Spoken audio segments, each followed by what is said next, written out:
Sa inyo, ano ba ang mas makakasira sa relasyon? Ang panloloko or ang pagtatago ng sekreto? Kimi,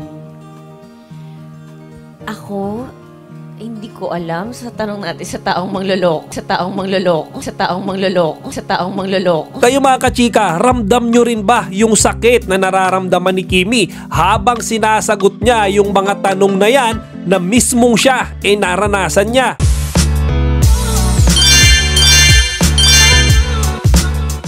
Magandang araw mga kachika! Rigel po ulit ang inyong Chika Patrol. Bago tayo magsimula mga kachika, inaanyayahan ko muna kayong mag-subscribe dito sa ating munting channel para palagi kayong updated sa mga latest at nagte-trending na mga showbiz balita. Nagulat ako sa naging episode kahapon ng Magandang Buhay kung saan nag-guest si Kim Chiu at si JM De Guzman. Kasi na mga kachika, yung naging topic nila doon parang direktang patama lahat kay Xian Lim. Kasi ba naman mga kachika, sa dinami-dami ng subject na pwede nilang pag-usapan, yung naging topic pa nila yung tungkol sa panloloko. Di ba mga kachika? Siguro dahil saktong-sakto yan sa serye na pinagsamahan ni Kim Chiu at ni JM, kaya yung naging topic nila mga kachika yung tungkol sa panlilinlang. Ngayon mga kachika, alam naman natin na wala pang kalahating taon simula nang maghiwalay si Kim at si Xian. Kaya panigurado sariwang-sariwa pa kay Kimi yung ginawang panloloko sa kanya ni Xian Lim. Ngayon mga kachika, dito sa mga medyo mahahapding tanong na sinagot ni Kim Chiu, ramdam ko mga kachika na alam nyo yun, hurt pa rin si Kimi sa hiwalayan at sa ginawa nga sa kanya ni Xian. Pero ayaw niya ipakita sa publiko mga kachika, parang alam nyo itinatago niya, pinapakita niya na okay lang siya kasi siya yung magmumukhang kawawa siya yung magmumukhang loser. Panoorin natin ito mga kachika. Ano yung sa isang relasyon, ano yung ano dapat meron para maging matibay o maging strong ang inyong pundasyon? Sorry. Siguro communication. Parang dapat hindi naman kayo parehong manghuhula kung ano yung nararamdaman ng bawat isa, kung masaya o malungkot o naiinis o hindi. Dapat sinasabi mo talaga, ayoko yung ganito, uy gusto ko ng ganyan, gusto ko na. Para kapag nagagawa, masaya. Kapag naiiwasan, di mas okay. So maganda talaga na nag-uusap. Ito, JM at Kim, meron pa kaming tanong para sa inyo. Ano ba ang mas makakasira sa relasyon? Ang panloloko or ang pagtatago ng sekreto? Ako, siguro yung panloloko. Kasi yung pagtago ng sikreto, marami naman yung ibang ibig sabihin. Kunyari, surprise ka lang, tatago niya yung sikreto, nagugulatin ka niya. Pero yung panloloko ay sadyang isa sa mga kasalanan sa isang relasyon. Naglolokohan na lang kayo. Ganun. Nasa commandments pero yan. Pwede bang planuhin yung panloloko? Sa love, ikaw, Kimi. Ako, hindi ko alam sa tanong natin sa taong mangloloko. Oo.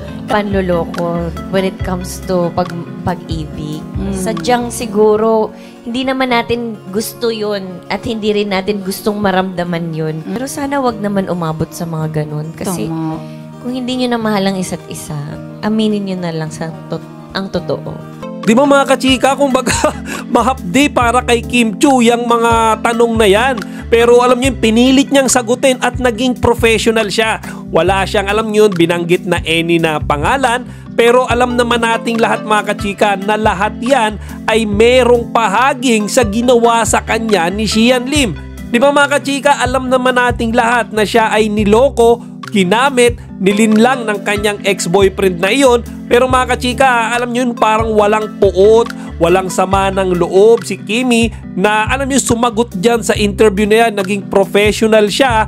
Kahit na mga kachika, sa loob-loob niyan, sigurado ako na talagang nasaktan siya sa ginawa sa kanya ni Xian. Lalo na nung sinagot niya yung tanong dyan tungkol sa pangloloko. Kaya nga parang medyo lutang siya dyan mga kachika kung titignan nyo siya mabuti. Parang alam nyo yun, mabagal siyang sumagot, nag-iisip siya. Siguro mga kachika, iniisip niya nung mga oras na yan lahat ng mga kalokohan na ginawa sa kanya ni Xian at ni Iris Lee. Based sa experience ninyo, sino ang mas manggaling magtago ng sikreto? Ang babae o ang lalaki? Mas? Lalaki kay yung may Mida. bigote, oo. Alam nyo, sa totoo lang mga kachika, dapat magpasalamat si Xian dahil si Kimi merong napakabait na puso. Kumbaga, hindi siya, alam niyo, iskandalosa, hindi sa kagaya ni Xian na gumagawa ng ingay para makakuha ng fame, ng kasikatan, para mapansin.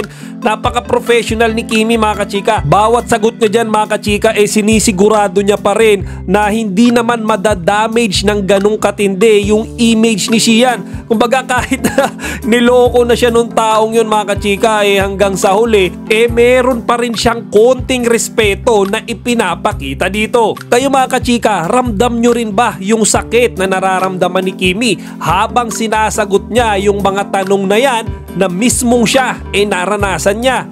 Kung oo, ilagay nyo lang dito sa comment section para mapag-usapan natin. Chika Patrol signing out! Chika, huwag niyong kalimutan mag-like, comment, and subscribe. Para sa iba pang mga celebrity news, i-click lamang ang mga videos na ito.